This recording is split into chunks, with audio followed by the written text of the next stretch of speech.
사람이 세상을 살면서 일을 안 할 수는 없습니다. 일은 반드시 해야 합니다. 그러나 일과 사람에 따라서 꼭 해야 할 일이 있고 해도 되고 안 한다 하여서 문제될 것도 없는 일도 있을 겁니다. 그런 간엔 해서는 안 될 일도 있는 것이 우리의 삶의 현상입니다. 이것을 잘 분별해서 선택하는 사람이 지혜로운 사람이죠. 현명한 사람입니다. 그런 사람이 남보다 항상 앞서가는 삶을 누릴 수가 있는 것입니다. 선택과 집중은 자연의 삶의 방식입니다. 하지만 멀리 내다보지 못하고 달등에 떨어진 불에 난 신경 쓰다면 진정한 전문가라고 잘 선택했다고 현명한 선택했다고 말할 수는 없을 겁니다.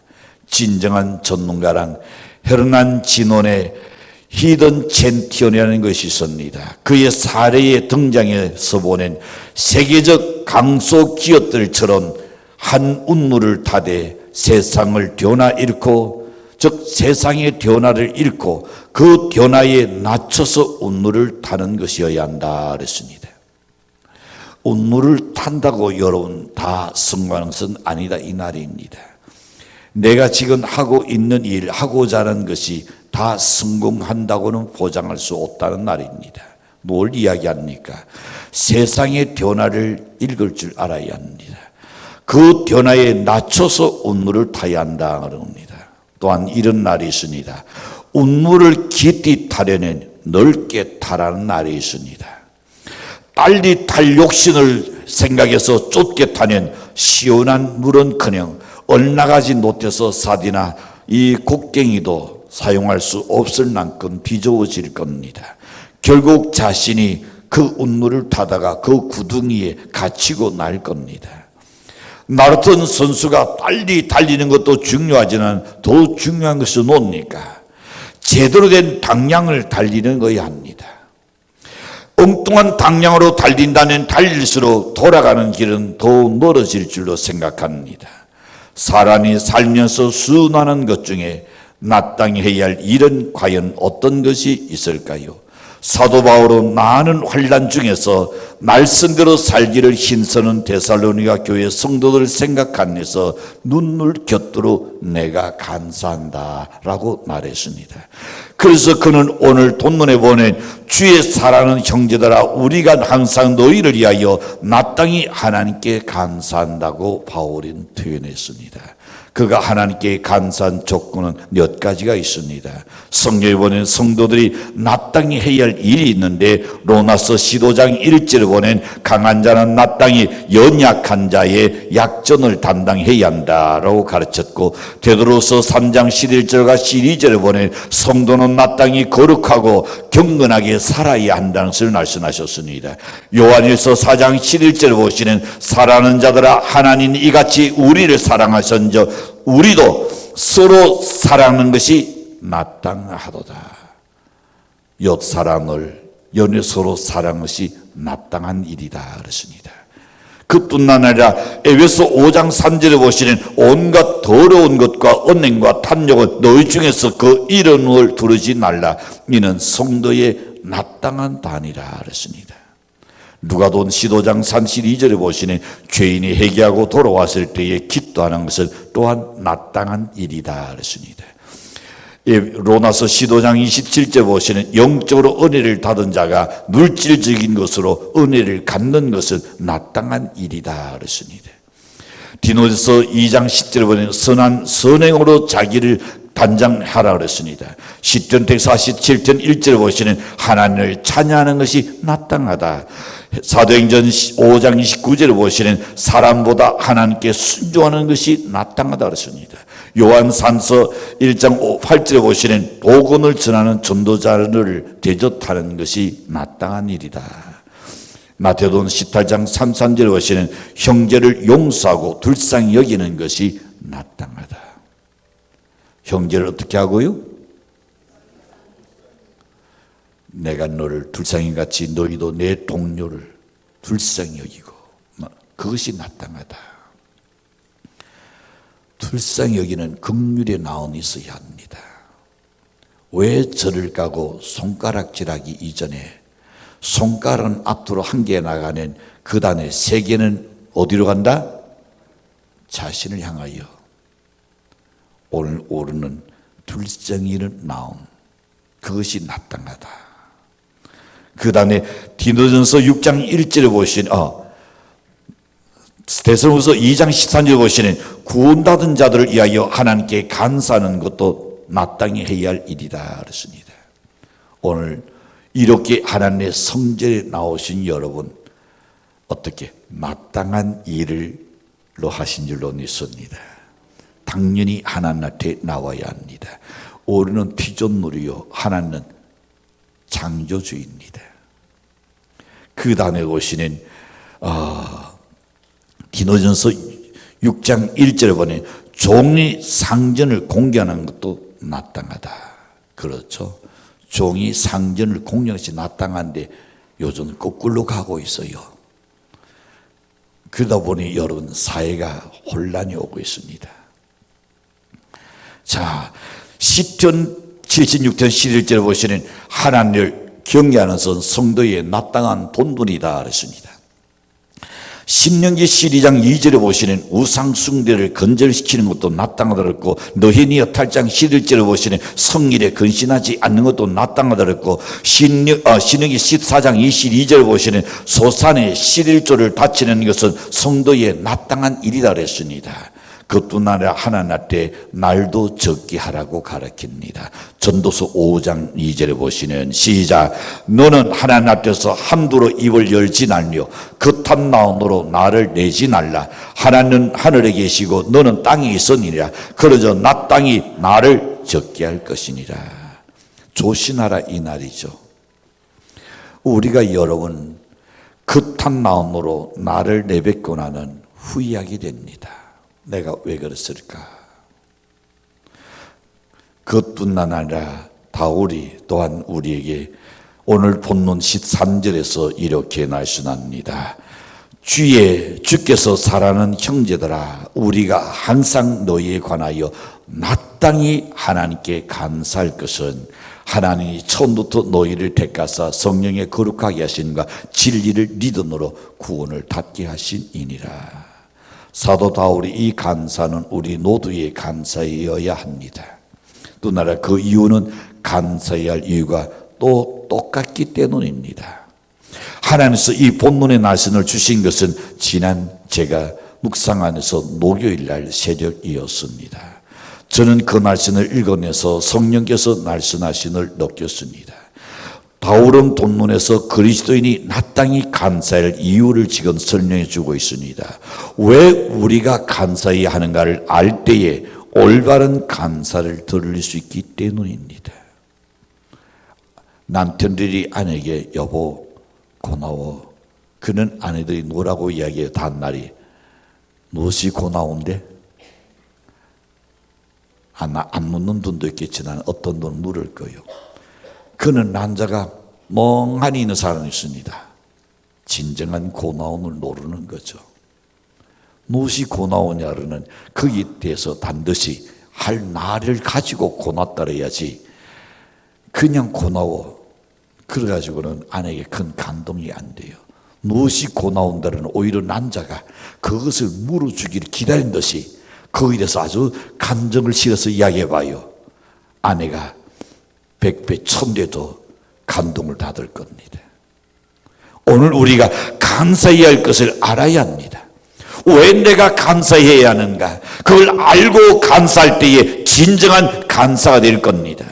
성도들이 마땅히 하나님께 감사할 이유는 뭘까요? 첫 번째 봅니다. 그것은 하나님께서 우리를 선택해 주셨기 때문입니다. 바울은 이렇게 말합니다. 13절에서 우리가 항상 너희를 위하여 마땅히 감사할 것은 하나님 처음부터 너희를 택했다 그랬습니다. 이사야서는 이사야 43장 1절 보내 나는 사람 중에서 이스라엘을 진영하여 불렀다고 말씀하셨고, 신명기 7장 7절에서 보시는 여호와께서 너희를 기도하시고 너희를 택하시는 너희가 다른 민족보다 수요가 많은 영고가 아니라 너희는 모든 민족 중에 가장 적으니라. 여기에 선택의 기준이 엿보여지고 있습니다. 그것은 다수가 아니라 그랬습니다. 하나님 기뻐하시니라. 무엇을? 하나님의 나온의 든 대성을 골랐다는 말입니다. 자, 여러분이 나트에 가시든지 아니면 백화점을 가시든지 어느 샵에 갔을 때에 옷을 고른다고 가정해 봅시다. 거기에 걸려있는 것 전원에게 요거 몽땅 주세요 하는 사람 아직 나는 한 번도 들어보지를 못했고 전원들이 물어봐도 그렇게 사간 사람 어디 있습니까? 그래요. 그건 어떻게 합니까? 그 많은 옷 중에서 한두 개를 고르고 또 그 중에서도 또 골라요. 그리고 난 후에 선택하게 되죠.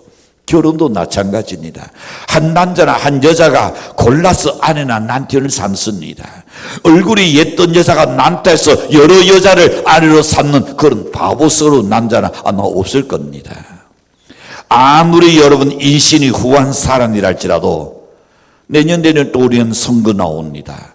그 대권주에는 각 당에다가 한 명씩 나올 겁니다. 나는 인신이 좋으니까 어찌 이 사람 떼고 저 사람은 또 찍어주느냐, 몽땅 다 찍어주자. 그런 사람 있나요? 그런 사람은 바보죠. 아무 의미 없는 거 소용없는 일입니다. 그 많은 사람 중에 한 사람에게 표를 짓습니다. 그 이유는 그 사람이 가장 마음에 들기 때문이 아닐까요? 하나님 우리를 선택하신 이유도 마찬가지입니다. 수많은 인류 중에 이 75억의 인류 중에 하나님 여러분을 고르고 골라서 선택하신 줄로 믿습니다. 하나님 우리를 선택하신 이유가 바로 거기 있다. 우리가 하나님 안에 들었기 때문이라는 겁니다. 많은 사람 중에서 뽑힌받아서 천국 갈 수 있게 된 것이 얼마나 감사한가 말입니다. 더구나 죄도 많고 실수도 많고 부족한 것도 어디 한두 가지겠습니까? 우리가 하나님의 의중에 있었다는 것은 얼마나 영광스러운 일이었는가 말입니다. 모세는 이렇게 말합니다. 신명기 29장 13절에 보시는 여호와께서 너를 세워 자기 백성을 삼으시고 자기는 친히 내 하나님이 되셨다. 그는 친히 내 하나님 되셨다. 성도 여러분, 우리가 이 하나님을 하나님이 나의 백성으로 삼으시고 나는 하나님의 아버지로 두를 수 있다는 것, 이것이 여러분 선택된 특권인 줄로 믿습니다. 이것은 엄청난 축복입니다. 우리는 하나님의 백성으로 선택된 것에 대해서 진정으로 감사하는 연례시기를 간절히 축원합니다. 여러분이 부모를 선택해서 태어난 사람이 있나요? 여러분이 부모를 선택해서 태어난 사람이 있느냐 말입니다. 없어요. 마찬가지로 우리가 하나님을 선택한 것이 아닙니다. 하나님께서 여러분을 선택하시고 우리를 선택해서 예수님께 하셨고 하나님의 자녀로 삼아주신 것에 대해서 감사하는 성도가 되시기를 간절히 축원합니다. 두 번째 생각해 봅니다. 감사할 것은 성령으로 거룩하게 하셨기 때문이다. 성령의 거룩하게 하시는 곧 성결을 의미합니다. 하나님은 지저분하고 더러운 인간을 택해서 깨끗하고 거룩하게 살도록 은혜를 입히셨는데 그것이 성령께서 하신 일인 줄로 믿습니다. 파스칼은 인간의 두 가능성을 지적했습니다. 인간은 곧 천사가 될 가능성도 있고 또한 악마가 될 가능성도 동시에 지니고 있다 그랬습니다. 나는 나랍니다. 천사가 될 수도 있고 인간이 악마가 될 수도 있습니다. 로마서 7장 22절과 23절에 보시는 이렇게 말씀합니다. 내 속 사람들은 하나님 덫을 절거하되 내 지체 속에서 한 다른 덫이 내 마음의 덫과 싸워서 내 지체 속에 있는 죄의 덫으로 나를 사로잡아 가는 것을 보는도다. 그걸 깨닫습니까? 느끼고 삽니까? 내가 의롭게 살려고 하는데 뭔가 세상과 세속과 죄악 속으로 자꾸 나이가 끌려가는 것, 그 속에서 갈등한다 그랬습니다.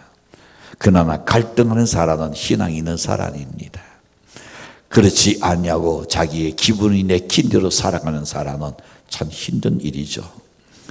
성령의 능력이 아니고는 여러분 우리가 구원받을 수 없다는 것을 이야기하는데, 로마서 8장 1절과 2절에 보시니 그러므로 이제 그리스도 안에 있는 자에게는 결코 정죄함이 없나니 이는 그리스도 예수 안에 있는 생명의 성령의 돛이 죄와 사망의 돛에서 너를 해당하였음이니라.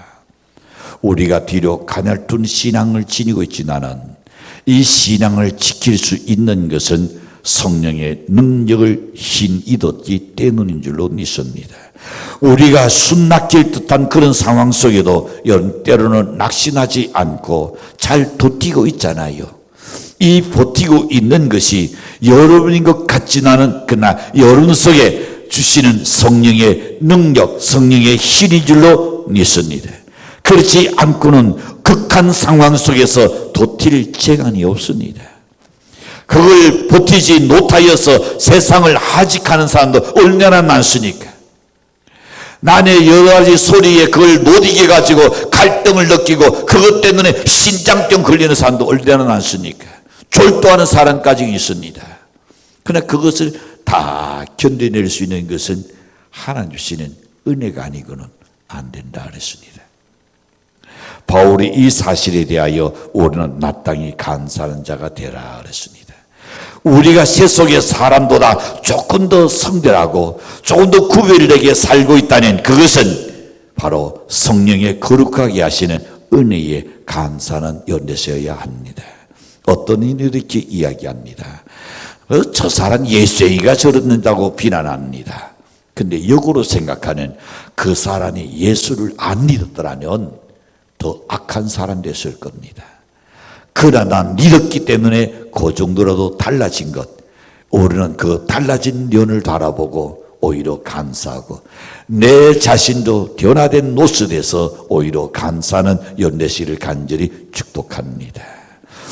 세 번째 마지막에 봅니다. 감사할 것은 믿음으로 구원 얻게 하셨기 때문이라고 13절에서 거듭 말씀합니다. 말씀에 진리를 믿음으로 구원을 얻게 하시니라. 그렇습니다. 요한복음 14장 6절에 보시면 진리가 뭐냐? 예수 그리스도께서 일어나시납니다. 내가 가라사대 내가 곧 진리, 길이요 진리요 생명이니 나로 말미암지 않고는 아버지께로 올 자가 없느니라.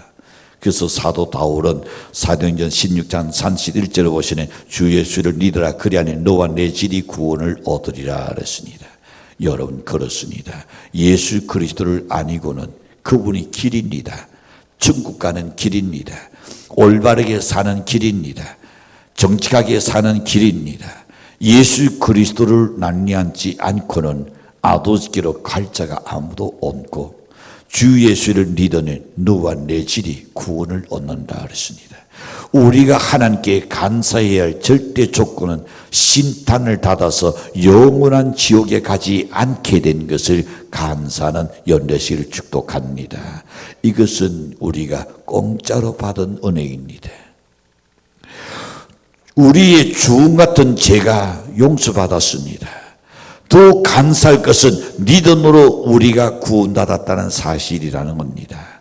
만일 구원의 조건이 지식이라고 말한다면 우리 중에 많은 사람은 아마 죄될 겁니다. 만일 구원의 조건이 뭐니 돈이라고 이야기한다면 가난한 사람은 아무도 소망이 없을 겁니다. 만일 구원의 조건이 신장의 크기라고 말한다면 이건 어떨까요? 몇 사람이 갈까요? 우리의 구원의 조건이 건강 상태라고 한다면 우리 중에서 떨어질 사람이 얼마나 많습니까? 만일 구원의 조건이 인간의 쌓은 공로나 성결이라고 한다면 천국에 들어갈 사람이 극소수에 불과할 겁니다. 그래서 로마서 3장 20절에서 이렇게 말합니다. 율도의 행위로 그의 앞에 의롭다 하심을 얻을 육체가 없나니 율도도로는 죄를 깨달으니라. 성경에 나오는 이 율법 가지고 도덕 가지고 우리가 하나님한테 구원받을 자는 아무도 없다 그랬습니다. 이 도덕적인 것, 이 율법적인 것은 뭐냐? 죄를 깨달으니라 그랬습니다. 아차 내가 오늘 잘못했구나. 이러는 안 되는데 깨달을 수 있는 것이 율도디요. 그런 구원은 오직 니도 노르나니 얻게 되는 줄로 믿습니다. 그래서 로마서 3장 28절에 보시면 사람이 의롭다 하심을 받는 것은 율도의 행위에 있지 않고 니도 노로 되는 줄 우리가 인정하노라. 요한복음 1장 12절에 보시면 이렇게 말씀합니다. 영접하는 자 곧 그 이름을 믿는 자에게는 하나님의 자녀되는 권세를 주셨다. 여러분이 교회에 나와서 나는 죄인이지 나는 예수님 나의 죄를 대속해 주셨다는 이 사실을 믿고 그리고 그분을 의지할 때에 우리에게 하나님의 자녀가 되는 권세를 주셨다 그랬습니다. 로마서 8장 15절에 보시면 자 너희는 다시 누스와는 종의 영을 닫지 아니하고 양자의 영을 닫았으므로 우리가 아따 아버지라 두루짖느니라. 하나님 여러분의 아버지가 된다 그랬습니다. 우리의 육신의 아버지가 있는가는 영적인 하나님의 아버지가 있다. 이 두 가지를 소유한 자가 행복한 사람일 겁니다. 로마서 1장 17절에 보시면 오직 믿음으로 의롭다함을 받았으니 너희는 감사라 하셨습니다. 우리는 더럽고 추한 죄도 깨끗하게 용서하시고 하나님의 자녀된 것을 정말로 오르는 감사해야 할 줄로 믿습니다. 사랑하는 성도 여러분, 이 리더는 아무나 갖는 것이 아니라 그랬습니다. 데살로니가서 3장 2절에 보시면 이렇게 말씀합니다. 또한 우리를 부당하고 악한 사람들에게서 건지시옵소서 하라. 리더는 모든 사람의 것이 아니니라. 그렇습니다. 니자에도 안 믿는 사람이 있잖아요. 모든 사람 것이 아니요. 오늘 나와 함께 예수 믿을래? 나와 함께 교회 가자. 그래.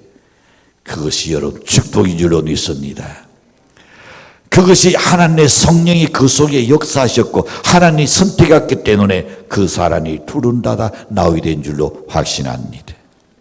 그런 거로 여러분 우리가 하나님의 자녀된 것과 하나님의 사랑을 받고 있고 하나님의 보호하심을 받고 있다는 것, 이 얼마나 이 엄청난 큰 은혜가 나릅니다. 이 얼마나 큰 축복입니까? 그러나 불행하게도 오늘 하나님의 자녀들이 이 은혜를 모르고 있다는 겁니다. 종교개혁자 마틴 루터가 이렇게 말합니다. 기독교인과 비기독교인을 구별하는 결정적인 기준은 어디에 있다고요? 그렇죠. 앞을 보셔야 합니다. 그래야 대답이 나올 수 있습니다. 감사할 줄 아느냐 모르느냐에 있다 그랬습니다. 효자와 불효자의 차이는 어디 있습니까? 부모의 은혜에 감사하느냐 그걸 모르느냐 거기 있습니다. 좋은 사람과 나쁜 사람의 차이점이 뭡니까? 조그만한 것에도 감사할 줄 아는 사람은 좋은 사람이요. 크게 닫고도 감사할 줄 모르는 사람은 나쁜 사람이다 그랬습니다. 섹스티어는 이렇게 탄식했습니다. 한번 같이 읽어볼까요? 시작. 부르라 겨울 따라나 눈돌아 섞어치니 사정이 없다 나는 감사를 모르는 인생보다 노질지는 않구나. 아무리 여러분 바람이 글세게 불고 눈돌아가 친다 할지라도 그것이 그렇게 내성돋다 할지라도 감사할 줄 모르는 인간보다는 훨씬 더 낫다 그랬습니다. 어떤 부인이 7살 난 아이를 데리고 이웃집에 놀러 갔습니다. 집주인인 아주머니가 그 아이에게 참 기특하고 귀엽다고 사과 하나를 줬습니다. 그 꼬나는 덥석 닫았습니다. 그리고는 아무 말도 하지 않아요. 그 꼬나의 엄마가 눈 미안해서 이야 아주머니가 사과를 주래 네가 고맙습니다. 감사도 말 한마디 해야지. 그러니 아이가 입을 다물고 침묵을 지키고 있더니 그 다음에 아이가 선뜻 입을 열었습니다. 뭐라고 입을 열었을까요? 사과를 내밀면서 깎아주세요. 여러분 이것은 비단 어린 아이의 이야기만이 아닙니다. 도대체 고나움을 모르는 오늘날 이 시대입니다. 도대체 간사할 줄 모르는 이 시대에 우리가 살고 있다는 말입니다. 얼마나 노도가 다 똔똔스럽습니까? 얼마나 낯이 두껍습니까? 한번 만져봐요. 가벼운지 부드러운지 얇은지. 얇죠? 그건 여러분, 이것이 얇은 것은 여러분이 피부 관리를 잘해서 그런 거고, 그러나 속은 두꺼운 것이 이게 문제입니다. 간사는 대신에 사람들이 원망합니다. 불평합니다. 받고도 더 많은 것을 요구하고 있습니다. 주다가 덜 주거나 안 주는, 지금까지 받은 것은 아무 생각도 하지 않고 오히려 나쁜 사람으로 비난합니다. 그러나 우리 성도들의 삶은 이래서는 안 될 줄로 믿습니다. 여러분은 어떻게 살아야 할까요? 데살로니가서 5장 16절과 18절에 보시는 항상 기도하라, 쉬지 말고 기도하라, 돈 사이에 간사라, 이것이 그리스도 예수 안에서 너희를 향하신 하나님의 뜻이니라. 그렇습니다. 항상 모든 일에 적은 일 큰 일이든 간에 기도하시길 바랍니다. 어떤 것을 받든 간에 기도하시고 간사는 연대시길 바랍니다. 어떤 상황 속에서도 간사하며 사는 우리 성도가 되시길 주님으로 간절히 축복합니다. 기도합니다.